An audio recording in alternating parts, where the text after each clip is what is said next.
ఈ మధ్యకాలంలో చూస్తుంటే మనకి ఆన్‌లైన్‌లో మనకి ముక్కు మొహం తెలియకపోయినా, ఒకవేళ ఆన్‌లైన్‌లో చూస్తూ ఉన్నటువంటి వాళ్ళైనా సరే, ఏం చేస్తున్నారంటే వాళ్ళకేదైనా ఇబ్బందులొస్తే హెల్ప్ అడుగుతున్నారు. ఆ హెల్ప్ అనేది కొన్ని సందర్భాల్లో ఓకే. అంటే ఎటువంటి సమయంలో మనం హెల్ప్ చేయాలి? ఎటువంటి సమయంలో అవాయిడ్ చేయాలి? అనే చిన్న ఐడియా మనకుంటే సరైనటువంటి వారికి మనం హెల్ప్ చేసిన వాళ్ళం అవుతాం. అవసరం లేని వాళ్ళకి అనవసరంగా మనం హ్మ్, ఎంకరేజ్ చేసేవాళ్ళం. అంటే ఈ మధ్య కాలంలో మనం సోషల్ మీడియాలో ఈ యూట్యూబ్ ఓపెన్ చేస్తే ఇటీవల కాలంలో బాగా వస్తుంది. అతనెవరో యూట్యూబరు మహీందర్ ఎవరో అతను. అతను ఏదో కాఫీ షాప్ బిజినెస్ స్టార్ట్ చేశాడని, అది నష్టం వాటిల్లిందని, దానికి సంబంధించి ఆయన బాధపడుతూ అప్పులైపోయాను, నష్టపోయాను. సో, నాకు హెల్ప్ చేయండి అని చెప్పి సబ్‌స్క్రైబర్స్‌ని అడిగారు. అంటే అడగటంలో ఓకే. ఆయన సబ్‌స్క్రైబర్స్‌ని ఆయన అడిగారు. అయితే ఆత్మాభిమానం ఉన్నవాళ్ళు ఎవరైనా సరే, మనకి తెలియని వాళ్ళ నుంచి ఒక్క రూపాయి కూడా ఆశించలేదు. ఆశించరు కూడా. ఎటువంటి పరిస్థితుల్లో అయినా సరే కష్టపడి దాన్ని ఎలాగైనా రికవర్ చేయాలని చెప్పి ప్రయత్నం చేస్తారు. లేదంటే ఇంకెక్కడైనా కొంచెం తెలిసిన వాళ్ళ దగ్గరో, ఎక్కడో చోట అప్పు తీసుకొచ్చి దాన్ని ఒక హ్మ్, పద్ధతి ప్రకారంగా దాన్ని క్లియర్ చేయాలి అనేటువంటి ఆలోచన ఉంటుంది.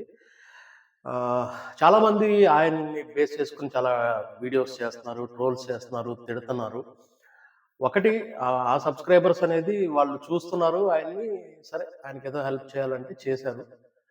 వాటెవర్ హెల్ప్ అనేది ఎప్పుడైనా సరే ఒకటి అవతల పరిస్థితి బాగా క్రిటికల్‌గా ఉన్నప్పుడు, కటిక ఆహ్, దారిద్ర్యంలో ఉన్నవారికి, లేదంటే అనారోగ్యం పాలై హాస్పిటల్‌కెళ్ళి వాళ్ళ దగ్గర ట్రీట్‌మెంట్ చేసుకోవడానికి డబ్బులు లేని వాళ్ళు చాలామంది నిర్భాగ్యులుంటారు.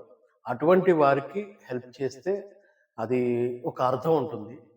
సో, అంటే నేను చెయ్యొద్దు అని, చేయమని చెప్పను గానీ, కొంచెం విచక్షణతో ఆలోచించగలిగితే ఇప్పుడు ఈ ఇన్‌ఫ్లుయెన్సర్‌గా చెప్పుకొనబడే వాళ్ళు చాలామంది కష్టాల్లో ఉన్నవాళ్ళుంటారు. అలాగే చాలా ఆర్థికంగా బాగున్న వాళ్ళుంటారు. యూట్యూబ్ మీద చాలా మంది సంపాదించిన వాళ్ళు కూడా ఉన్నారు. కార్‌లలో తిరుగుతున్నారు, పెద్ద పెద్ద బిల్డింగ్‌లు కట్టుకున్నారు, లక్షలు సంపాదిస్తున్నారు. అటువంటి వారు ఉన్నారు. ఏమీ లేని వాళ్ళు కూడా ఉన్నారు. నిజాయితీగా ఉండేటువంటి వాళ్ళు కూడా ఉన్నారు. అయితే ఒకటేంటంటే వాళ్ళ దగ్గర ఉన్న పరిస్థితిని బట్టి మనం ఆహ్, మీరు స్పందించాల్సి ఉంటుంది. కార్‌లలో తిరిగే వాళ్ళకి హెల్ప్ చేయాలి అనంటే, కార్‌లలో తిరిగేవాళ్ళు ఆహ్, మేడలు, మిద్దెలు ఉండి మంచిగా పొజిషన్‌లో ఉన్న వాళ్ళకి ఎలాగైనా డబ్బు అప్పైనా పుడుతుంది గదా! మనం ఫ్రీగా వాళ్ళని ఎంకరేజ్ చేసిన దాని వల్ల వాళ్ళకదే అలవాటవుతుంది. వాళ్ళని జూసి ఇంకొక 10 మంది, ఇంకొక 100 మంది బయలుదేరుతారు. నా పరిస్థితి ఎవరి పరిస్థితి బాగుంది ఇవాళ చెప్పండి? ఇవాళ ఉన్నటువంటి పరిస్థితుల్లో ఎవరి పరిస్థితి బాగోలేదు కాబట్టే యూట్యూబ్ అనేది యూజ్ చేసుకొని దాని ద్వారా ఎంతో కొంత ఆదాయం గడించాలని చూస్తున్నారు. డబ్బున్న వాళ్ళు ఇంకా సంపాదించుకోవాలని చూస్తారు. డబ్బు లేని వాళ్ళు సరే 4 మార్గాలు ప్రయత్నం చేసి ఇందులో ఏమైనా వస్తదేమో అని చెప్పి చూస్తారు. అందరూ వీడియోలు చేసేది మనీ ఎర్న్ చేయటానికే. సో, దీన్ని మనం గుర్తించి మీ దగ్గర డబ్బులు ఫుల్‌గా ఉన్నాయి. హెల్ప్ చేసినా పర్వాలేదు, ఇబ్బంది లేదు అనుకుంటే హెల్ప్ చేయండి. హెల్ప్ చేయొద్దనట్లా. హెల్ప్ చేయడం అనేది మానవత్వంతో సంబంధించిన విషయం. ఇంకా ఈ రోజుల్లో మంచితనం, మానవత్వం ఉందని జెప్పి నిరూపిస్తున్నారు. ఆపదలో ఉన్న వాళ్ళకి, నిజంగా ఆరోగ్యం బాగాలేని వాళ్ళకి, చాలా ఆర్థిక కష్టాలతో ఉన్న వాళ్ళకి, వాళ్ళ ఆదాయం సరిగ్గా లేని వాళ్ళు ఉంటారు చూసారా? అటువంటి వాళ్ళకి హెల్ప్ చేయండి. నిర్భాగ్యులు, అనాథలు ఉంటారు. అలాంటి వాళ్ళకి హెల్ప్ చేయండి. సో, ఒక రేంజ్‌కి వెళ్ళిపోయిన వాళ్ళకి హెల్ప్ చేసే ముందు ఒక నిమిషం ఆలోచించుకొని చేయండి. మీ దగ్గర వాళ్ళ దగ్గర హెల్ప్ అడిగిన వాళ్ళ దగ్గర కార్లు, బంగ్లాలు ఉంటాయి. మీ దగ్గర ఉంటాయా? మీ దగ్గర ఫోన్ బ్యాలెన్స్ చెక్ చేస్తే రూ. 1000 కూడా ఉంటాయో ఉండవో. మీ దగ్గర కార్లు ఉండవు. బిల్డింగ్‌లు ఉండవు. అద్దిళ్ళలో కూడా ఉండేవాళ్ళు చాలా మంది ఉన్నారు ఈ లోకంలో. సో, ఆహ్, ఎప్పుడైనా సరే నిజాయితీగా కష్టపడి బ్రతకడానికే ప్రయత్నం చేయాలి ఎవరైనా సరే. ఎప్పుడు అడగాలి అప్పు అనంటే, అప్పుగా అడగాలి. పరిస్థితి బాగాలేదు, హెల్త్ బాలేదు, సంథింగ్ ఏదో క్రిటికల్‌గా ఉంది పరిస్థితి. అటువంటప్పుడు సహాయం కోసం అప్పు ప్రయత్నం చేసి, అప్పు దొరకని వేళల అప్పుడు ఎవరినన్నా సహాయం చేస్తే అది దాన్ని ఇది చేసుకొని ఆ పరిస్థితి నుంచి గట్టెక్కుతారు. అంతేగాని ఎవరికి పడితే వాళ్ళకి, ఎలా పడితే అలాగా చేయకండి. చేస్తారు. చాలామంది యాక్ట్ చేస్తారు. ఇది ఇలా చూసి చాలామంది బయటకొచ్చి నిజంగా నాకు పరిస్థితి బాలేదు అని అంటుంటారు. ఎవరు ఎవరి పరిస్థితులు కూడా బాగోవు. సో, అది మీరు మీ మీ ఆలోచనలో ఉంటుంది. మీరు చేసే ఒక్క రూపాయైనా సరే అది వృధా కాకూడదు. రూపాయి చాలా విలువైంది. జాగ్రత్తగా సంపాదించుకోండి. ఆపదలో ఉన్న వాళ్ళని ఆదుకోండి. తప్పులేదు. సో, వేస్ట్‌గా మాత్రం కరిగిపోకండి. కన్నీళ్ళకి వాటికి కరిగిపోయి మాత్రం మీరు అనవసరంగా మీ డబ్బులు మాత్రం వేస్ట్ చేసి ఇంకా కొంతమంది తయారయ్యడానికి కారణం అవుతుందనమాట మీరిలా చేయటం వల్ల. సో, అది నేను చెప్పదలుచుకుంది.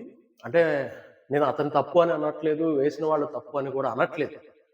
సో, అతనికి కష్టపడాల్సిన ఆలోచన లేదు. ఇంకొక 10 వీడియోలు చేసుకొని ఇంకా కష్టపడి కష్టం అంటే ఏంటి? పోనీ ఇప్పుడు బయటికి వెళ్లి కాయ కష్టం చేసుకొని సంపాదించుకురా అంటే అది ఈ రోజుల్లో చేసే పరిస్థితుల్లో లేరు. ఒక స్థాయికొచ్చినప్పుడు. యూట్యూబ్‌లో వీడియోస్ చేస్తారు కాబట్టి కొత్త కొత్త కాన్సెప్ట్స్ లేకపోతే కొత్త కొత్త విషయాల గురించి వివరిస్తూ ఇవ్వండి. రివ్యూలు ఇవ్వండి. చెప్పండి. అవి చూస్తారు. చూసినప్పుడు మిలియన్స్‌లో సబ్‌స్క్రైబర్స్ ఉన్నప్పుడు లక్షల్లో వ్యూస్ వస్తాయి. ఎంతో కొంత డబ్బులు జనరేట్ అవుతాయి. రోజు కొంచెం ఎక్కువ కష్టపడండి. ఎక్కువ కష్టపడి సంపాదించండి. దాన్నే ఒక బడ్జెట్ చేసుకొని వాళ్ళకి చెప్పుకొని ఎలాగోలా ఇప్పుడు డబ్బులు అడిగే దానికన్నా మీకు తెలిసిన వాళ్ళు చాలా మంది పెద్దవాళ్ళు ఉంటారు కాబట్టి వాళ్ళ ద్వారానో ఏదో రకంగా మాట సాయం ద్వారానో అది కొంచెం ఆపి నిదానంగా వాళ్ళు చెల్లించేటట్టుగా చూడండి. అలాంటివి చేయాలి గానీ ఇంకా అంతేగాని డిపెండ్ అయితే అవ్వకూడదు. వేరే వాళ్ళ మీద డిపెండ్ అవ్వద్దు ఎప్పుడు కూడా.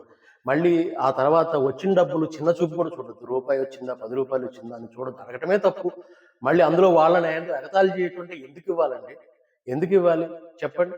ఇన్‌ఫ్లుయెన్సర్ అయినంత మాత్రాన ఎందుకు మీ కష్టాలు ఆదుకోవాలి? చాలా మంది అడుగుతున్నారు. మీరు లాభాలొచ్చినప్పుడు మీరెవరికన్నా ఇచ్చారా? నష్టం వచ్చినప్పుడు మీరు అడుగుతున్నారు, బాధపడుతున్నారు. మీ పరిస్థితి బాగున్నప్పుడు, మీరు ఎంజాయ్ చేస్తున్నప్పుడు, మీకు డబ్బు ఎక్కువగా యూట్యూబ్‌లో వచ్చిన రోజున కోటి రూపాయలు కూడా సంపాదించారని చెప్తున్నప్పుడు, అప్పుడు ఎవరికి ఏ సబ్‌స్క్రైబర్‌కి ఇచ్చారు? ఎవరిని ఆదుకున్నారు? ఏ అభాగ్యులను ఆదుకున్నారు? సో, ఏంటంటే మనం ఫస్టు సంపాదించుకోవాలి. మనకేదన్నా ఎవరికైనా కష్టం వస్తే హెల్ప్ చేసే గుణం మనకుండాలి. అప్పుడు మనం ఆ హెల్ప్ తీసుకునే అర్హత కూడా మనకు ఉంటుందన్నమాట. సో, ఇది ఈ వీడియో నచ్చినట్లయితే లైక్ చేయండి, సబ్స్క్రైబ్ చేయండి, షేర్ చేయండి. మీ అభిప్రాయాన్ని కూడా కామెంట్ చేయండి. అసలు ఇలా హెల్ప్ చేయటం అనేది కరెక్టా? కాదా? మీ ఒపీనియన్ ఏంటో చెప్పండి. Thank you.